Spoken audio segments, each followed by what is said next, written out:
Big night in Qatar, big drama across the board, and some unexpected moments both inside and outside the cage. From Belal Muhammad's humble reaction after dropping a decision to Garry, to Khamzat shoving Garry backstage, to Arman Tsarukyan calling for a title shot, there's a lot to break down. Alright guys, let's get into it. We start with another strong performance from Aleksandre Topuria, who picked up his second UFC win after outworking Begad Ali Khan across 3 tough rounds. Topuria's pressure, composure, and well-rounded skill set showed once again. He took the unanimous decision 30-27, 30-27, and 29-28, and even admitted afterward that Ali Khan's power was real. But he handled it, stayed disciplined, and got the job done. Feel his power? Did you feel his punch in the fight at all? Yes, I feel it. Yes, I feel it. I knew that he's a good puncher. He got heavy hands. But yeah, thanks God, today he cannot find that shot. Or maybe I defended well. But only thing I can say about him that he's a warrior.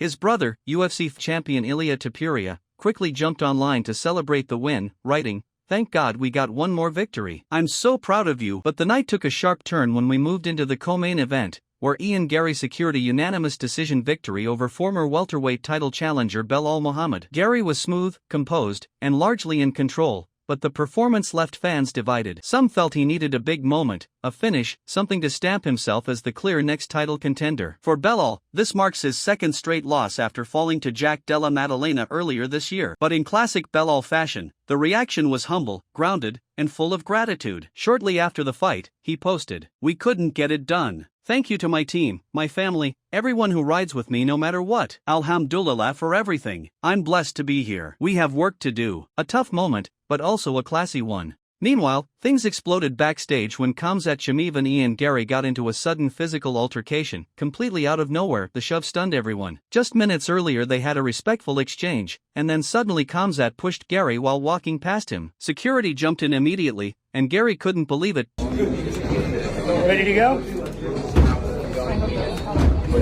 No, I'm on Arman. Oh, he's not going to fight me. He's good. He's a champion. Don't worry.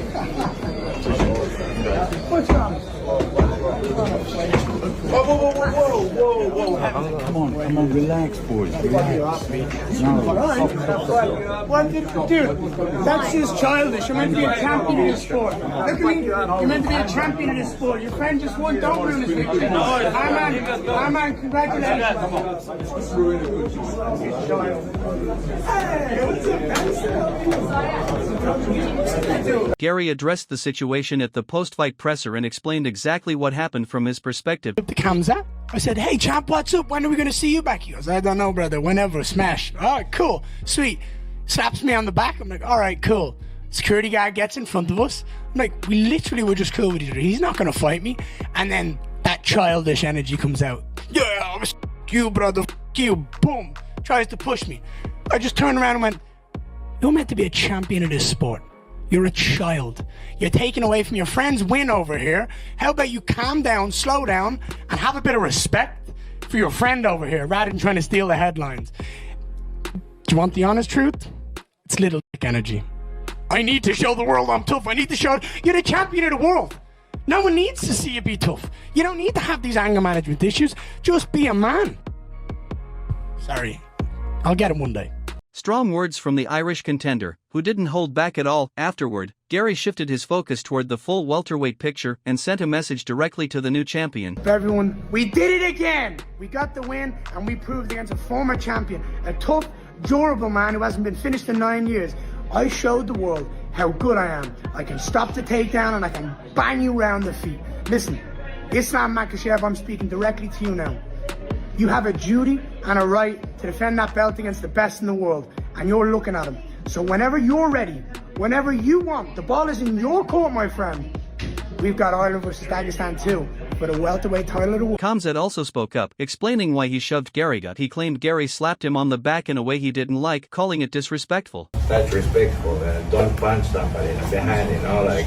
Oh, they punched you in the back? Yeah, like they punching, like slapping my back, I have to respect. If you want to show respectful, touch somebody. That's why I said tell him to touch somebody, respect. That's it. He came like there to make some hype for him, that guy.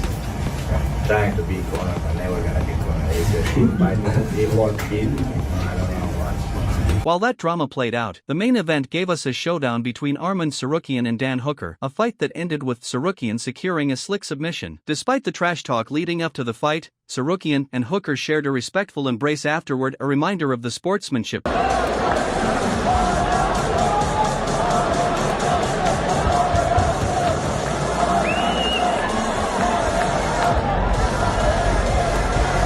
One of the funniest moments of the night came right after, when Arman's father tried to lift Arman's coach in celebration, and nearly dropped him from there.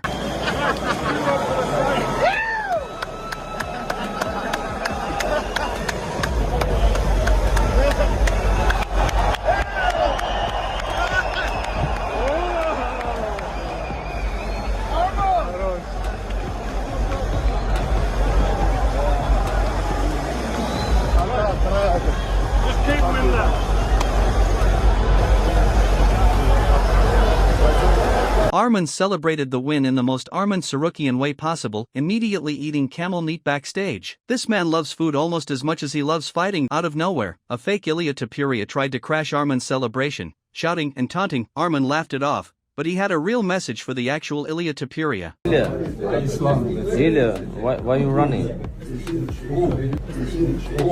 I will take your lights out in the first round.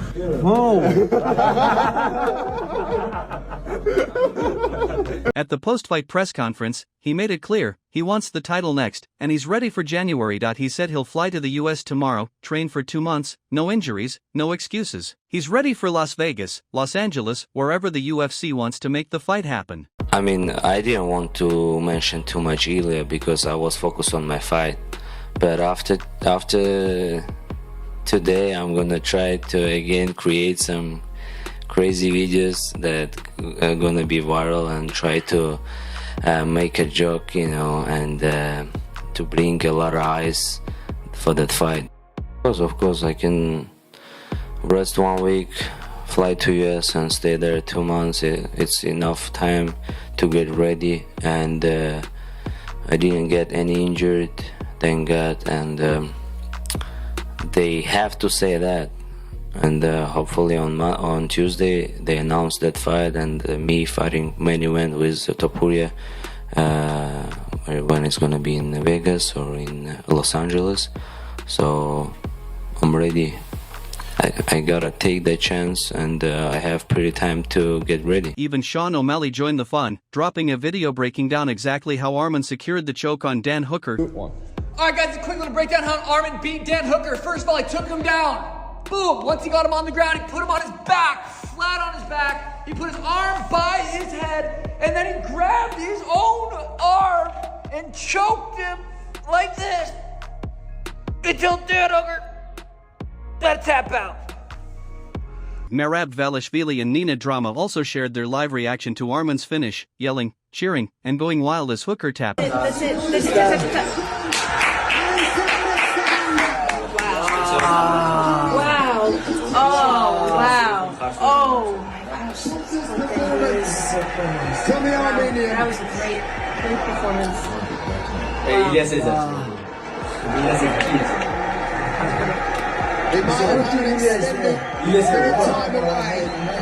And he got to right away. Wow. And he looks. Wow, great fight by Arman Tsarukyan. Dan Hooker himself later spoke with Oscar Willis from the Mac Life, and his honesty was brutal. He admitted he may never get a title shot, but he plans to stay and ruin as many contenders' dreams as possible. Your future goals? Well, you've got to face the cold hard truth, so you're probably never going to get hands on a title, but I'm going to hang around as long as I possibly can and ruin as many people's hopes and dreams as I can, because if I can't have nice things, no one can. Cheers.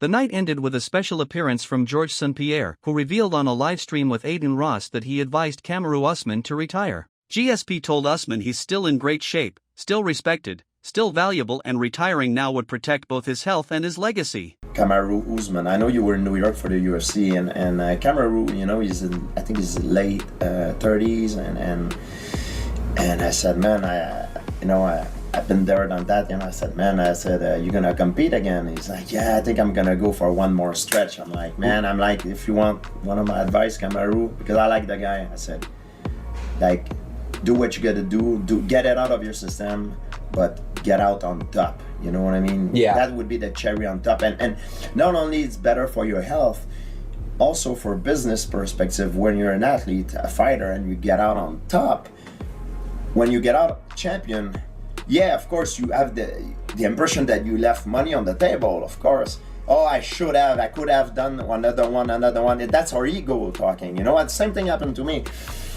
But what happened is that you have a lot of opportunity that present itself to you because you left your stock worth a lot of money. Yeah. So health-wise is better, and also business-wise. Yeah, maybe the money it will stretch over a few more years. But imagine if you push it to the limit where you end up losing at 1, 2, 3 fights straight. Oh. Now your legacy, and that money that you will have received for fighting, that block of money, maybe you will not have it and stretch in a period of long time, Yeah. And those opportunities would not be there. Let's say I would have retired on a maybe 3 fight losing streak. Alright guys, that's all for today's update. If you enjoyed the breakdown, make sure to hit that like button, subscribe, and stay tuned for more MMA news. Thanks for watching, and I'll catch you in the next one.